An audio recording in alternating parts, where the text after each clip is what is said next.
بسم اللہ الرحمن الرحیم۔ شداد کے دور حکومت میں حضرت ہود علیہ السلام اللہ تعالیٰ کے نبی تھے اور آپ ہمیشہ شداد کو ایمان کی دعوت دیتے تھے۔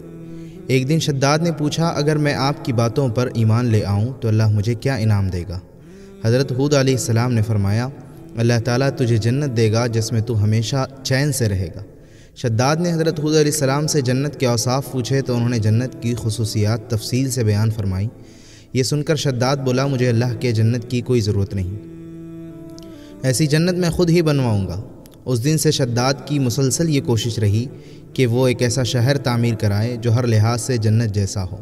اس نے اپنے بھانجے ضحاک کو، جو ایران کا حاکم تھا، کہلا بھیجا کہ جتنا سونا چاندی تمہارے پاس جمع ہے وہ فوراً میرے پاس بھیج دو۔ ضحاک نے ایسا ہی کیا۔ شداد نے پورے ملک میں اپنے کارندے روانہ کیے جو بہت بڑی مقدار میں سونا چاندی جمع کر کے لائے۔ شداد نے جنت بنانے کے لیے ملک شام میں ایک صحت افزا مقام کا انتخاب کیا اور ماہر معماروں کے ذریعے وہاں ایک مضبوط اور مستحکم فصیل تعمیر کرائی، جس کے اندر سونے اور چاندی کا محل تعمیر کرایا اور اس کی دیواروں کو قیمتی جواہر سے سجایا۔ اس نے شہر کے وسط میں ایک ایسی نہر بنوائی جس کے پانی میں سنگریزوں کی بجائے ہیرے جواہرات بہتے تھے۔ سونے کے ایسے درخت لگائے جن کے خوشوں میں مشک و عنبر بھرا گیا تھا۔ جب ہوا چلتی تو مشک و عنبر کی خوشبو پورے شہر میں پھیل جاتی۔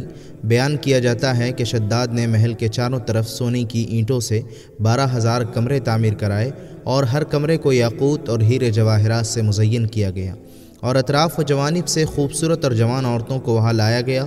یہ عظیم الشان جنت نما شہر 500 سال میں مکمل ہوا اور شداد کو اس کے تکمیل کی اطلاع دی گئی۔ اطلاع ملتے ہی شداد بہت بڑا لشکر لے کر اپنی جنت کی جانب روانہ ہو گیا۔ ابھی شہر سے ایک منزل کے فاصلے پر تھا کہ اس نے ایک ہرن دیکھا جس کے پاؤں چاندی اور سینگ سونے کے تھے۔ ہرن کو دیکھ کر وہ لالچ میں آ گیا اور اسے پکڑنے کے لیے اس کے پیچھے اپنا گھوڑا لگا دیا۔ بھاگتے بھاگتے وہ اپنے لشکر سے جدا ہو گیا۔ اس نے شداد کو پکار کر کہا، شداد، تو نے عالیشان محل تعمیر کر کے یہ سمجھ لیا ہے کہ اب تو موت کے پنجے سے بھی آزاد ہو چکا ہے۔ یہ سن کر شداد کا رواں رواں کانپنے لگا اور اس نے پوچھا، تو کون ہے؟ اس نے جواب دیا، میں ملک الموت ہوں۔ شداد نے کہا، اس وقت تمہیں مجھ سے کیا کام ہے اور میری راہ میں کیوں روڑے اٹکا رہے ہو؟ ملک الموت نے کہا، میں صحرا میں تیری روح قبض کرنے آیا ہوں۔ شداد نے کہا، مجھے کم از کم اتنی مہلت دے دو کہ میں اپنی بنائی ہوئی جنت کو اپنی آنکھوں سے دیکھ لوں۔ ملک الموت نے اجازت نہ دی، چنانچہ شداد گھوڑے سے گرا اور مر گیا اور اس کے لشکر نے ایک آسمانی چنگاڑ سنی تو پورا کا پورا لشکر ایک جھٹکے میں ختم ہو گیا اور جنت جانے کے بجائے ملک عدم پہنچ گیا۔